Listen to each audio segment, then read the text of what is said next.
পল সায়েন্সের স্টুডেন্টসদের আমার চ্যানেলে অনেক ওয়েলকাম জানাচ্ছি। যারা চ্যানেল সাবস্ক্রাইব করেছো তাদের অনেক থ্যাঙ্কস জানাচ্ছি।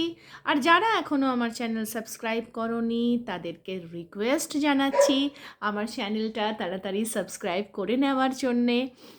আমার চ্যানেলে তোমরা ফিলোসফি, হিস্ট্রি, বাংলা আর এই যে পল সায়েন্স এর ওপরে ভিডিওসগুলো তোমরা পাবে। তো দেখো, আজকে আলোচনা করছি কেন্দ্রীয় আইনসভার, ভারতের কেন্দ্রীয় আইনসভার গঠন সম্পর্কে টিকা লেখো। বা ভারতের কেন্দ্রীয় আইনসভার গঠনটা বিশ্লেষণ করো, বুঝিয়ে লেখো। যদি প্রশ্ন আসে তখন আমরা কিভাবে লিখব। তো প্রথমেই আমরা যেটা বলবো যে ভারতের কেন্দ্রীয় আইনসভার নাম, ভারতের কেন্দ্রীয় আইনসভাকে আমরা বলে থাকি পার্লামেন্ট বা সংসদ।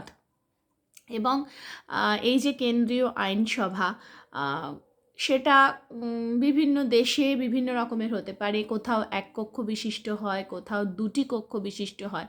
তো আমাদের ভারতবর্ষের যে পার্লামেন্ট বা সংসদ বা কেন্দ্রীয় আইনসভা, সেটা দুটি কক্ষ বিশিষ্ট। তো এই কক্ষ দুটো কি কি? একটা উচ্চ কক্ষ আর একটা নিম্ন কক্ষ। তো আমাদের নাম দুটো ভালোভাবে জেনে নিতে হবে। উচ্চ কক্ষকে আমরা বলি রাজ্যসভা আর নিম্ন কক্ষকে আমরা বলি লোকসভা। তাহলে কি হলো? প্রথম কথা হচ্ছে ভারতের কেন্দ্রীয় আইনসভা, তার নাম পার্লামেন্ট বা সংসদ, সেটি দুটি কক্ষ বিশিষ্ট, উচ্চকক্ষ এবং নিম্নকক্ষ। উচ্চকক্ষকে বলা হয় রাজ্যসভা আর নিম্নকক্ষকে বলা হয় লোকসভা। এরপরে আমরা যেটা বলবো যে আমাদের এই যে কেন্দ্রীয় আইনসভা, তার একটি বিশেষ একটা অঙ্গ হিসেবে আমরা রাষ্ট্রপতিকে বলতে পারি। রাষ্ট্রপতি এবং এই রাজ্যসভা আর লোকসভা, এই তিনটে পার্ট নিয়ে আমাদের ভারতের কেন্দ্রীয় আইনসভা তৈরি হয়েছে। রাষ্ট্রপতি তো একজন ব্যক্তি, তিনি নির্বাচিত হন, এবং রাজ্যসভা আর লোকসভা এই দুটি হলো কক্ষ। তো প্রথমে আমরা রাজ্যসভা কিরম করে গঠিত হয় সেই বিষয়টা বলছি। সংবিধানের ৮০ নম্বর ধারা অনুসারে অনধিক ২৫০ জন, মানে ২৫০ জনের বেশি হবে না কিন্তু রাজ্যসভার সদস্য, অনধিক ২৫০ জন সদস্য নিয়ে রাজ্যসভা গঠন করা হবে।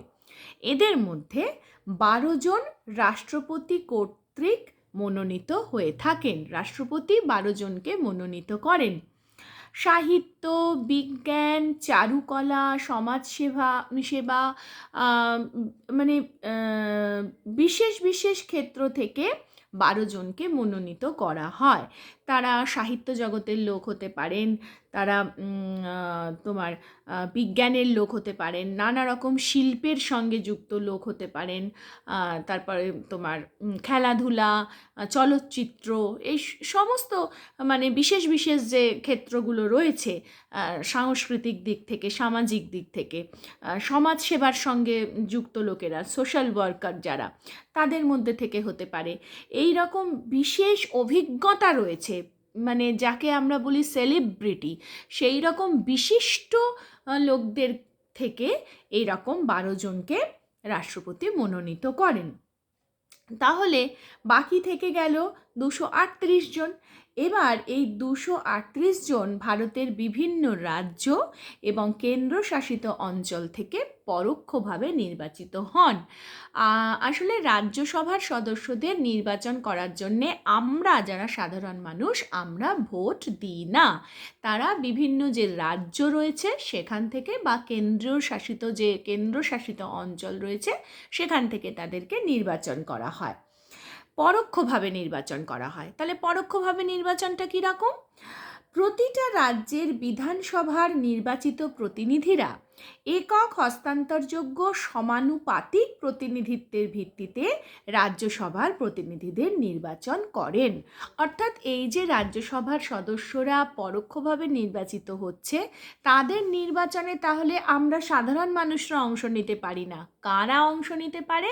বিভিন্ন রাজ্যের বিধানসভার যে প্রতিনিধিরা রয়েছে তারা। আর কেন্দ্রশাসিত অঞ্চলের প্রতিনিধিগণ এই উদ্দেশ্যে গঠিত একটি নির্বাচক সংস্থার দ্বারা, কেন্দ্রশাসিত অঞ্চলগুলিতে একটা নির্বাচন সংস্থা তৈরি করে দেওয়া হয়, তারা যে ভোট দেয় তার ভিত্তিতে এই রাজ্যসভার সদস্যরা নির্বাচিত হয়ে থাকেন। বোঝা গেল? তাহলে 250 জনের মধ্যে 12 জনকে রাষ্ট্রপতি নির্বাচন করে দিচ্ছেন, তোমার যারা বিভিন্ন ক্ষেত্রের বিশিষ্ট লোকেরা, এবং আরও যে বাকি 238 জন তারাও বিভিন্ন ক্ষেত্র থেকেই বিশেষ বিশেষ লোকেদেরকেই তোমার ভোটে মানে লড়াই করবার জন্য তোমার টিকিট বা নমিনেশন যেটা দেওয়া হয়। আর এই বিভিন্ন রাজ্যের বিধানসভার যারা প্রতিনিধি তারা আর কেন্দ্রশাসিত অঞ্চলে নির্বাচক একটা সংস্থা তৈরি করে দেওয়া হয়, তার যারা প্রতিনিধি হয় তারা মিলে পরোক্ষভাবে ভোট দিয়ে এই রাজ্যসভার সদস্যদের নির্বাচন করে থাকেন। এখন যেটা দেখা যাচ্ছে, বর্তমানে রাজ্যসভার মোট সদস্য সংখ্যা 245 জন। এখন কথা হচ্ছে, এই রাজ্যসভার সদস্য হতে গেলে তাহলে তার কি যোগ্যতা থাকতে হবে? 1 নম্বর হচ্ছে তাকে ভারতের নাগরিক হতে হবে। ভারতের বাইরের অন্য কোনো লোক তো একটা কেন্দ্রীয় আইনসভার সদস্য হতে পারেন না। রাজ্যসভা মানেই তো কেন্দ্রীয় আইনসভারই একটি কক্ষ, তো অবশ্যই তাকে ভারতের নাগরিক হতে হবে। অন্তত 30 বছর বয়স্ক তাকে হতে হবে। আচ্ছা, তার পার্লামেন্ট কর্তৃক নির্ধারিত অন্যান্য যে যোগ্যতা তার অধিকারী হতে হবে, এবং আদালত কর্তৃক তাকে কোনোরকমভাবে তাকে বিকৃত মস্তিষ্ক এরকমভাবে ঘোষিত ব্যক্তি সে কখনোই এই পদে আসতে পারবে না। এবং যদি সে অন্য কোনো সরকারি লাভজনক পদে থাকে, সরকারিরই কোনো একটা পদে হয়তো সে চাকরি করে, কর্ম করে, তাহলে তাকেও কিন্তু এই তোমার রাজ্যসভার সদস্য হিসেবে নির্বাচন করা যাবে না। আচ্ছা, ভারতের উপরাষ্ট্রপতি পদাধিকার বলে রাজ্যসভার সভাপতি। উপরাষ্ট্রপতি যিনি হন তিনি রাজ্যসভার সভাপতি হয়ে থাকেন। তাহলে এই ভুল যেন না হয় যে আমরা বলে ফেলি যে রাষ্ট্রপতি তো রাজ্যসভার সভাপতি। না, উপরাষ্ট্রপতি হলেন রাজ্যসভার সভাপতি, এবং তার অনুপস্থিতিতে সভার কাজ পরিচালনা করার জন্য সদস্যগণ নিজেদের মধ্যে থেকে একজনকে সহসভাপতি নির্বাচন করে নেন যদি কোনো কারণে উপরাষ্ট্রপতি না থাকেন। রাজ্যসভা একটি স্থায়ী কক্ষ, তবে প্রতি 2 বছর অন্তর 1/3 সদস্য অবসর গ্রহণ করেন, এবং সমসংখ্যক সদস্য তাদের স্থলাভিষিক্ত হয়ে থাকে। অর্থাৎ প্রতি 2 বছর অন্তর অন্তর কিন্তু এইভাবে তোমার নির্বাচনের ক্রিয়াটা চলতে থাকে, কারণ 1/3 সদস্য সেখান থেকে তাদেরকে অবসর গ্রহণ করানো হয়, এবং বাকি আবার ওই পদগুলোর জন্য সমসংখ্যক লোকেদের সেই স্থানে আবার যারা রিটায়ার্ড হয়ে গেল তাদের জায়গায় আবার নতুন সদস্যদের আনা হয়। এমনিতে প্রতি সদস্যের যে কার্যকালের মেয়াদ সেটা হচ্ছে 6 বছর। অন্য ক্ষেত্রে যেমন বিধানসভায় যারা নির্বাচিত হন, এই যে যেমন ভোটের মেয়াদ আমাদের 5 বছর, তো 5 বছর অন্তর অন্তর বিধানসভা ভোট, 5 বছর অন্তর লোকসভা ভোট, 5 বছর অন্তর। তো বিধানসভার লোকসভার সদস্যরা 5 বছরের জন্য নির্বাচিত হন, কিন্তু অবশ্যই মনে রাখবে যে রাজ্যসভার সদস্যরা কিন্তু 6 বছরের জন্য নির্বাচিত হয়ে থাকেন। অনেকদিন বাদে একটা বড় করে ভিডিও বানাচ্ছি, আমার বেশ ভালো লাগছে।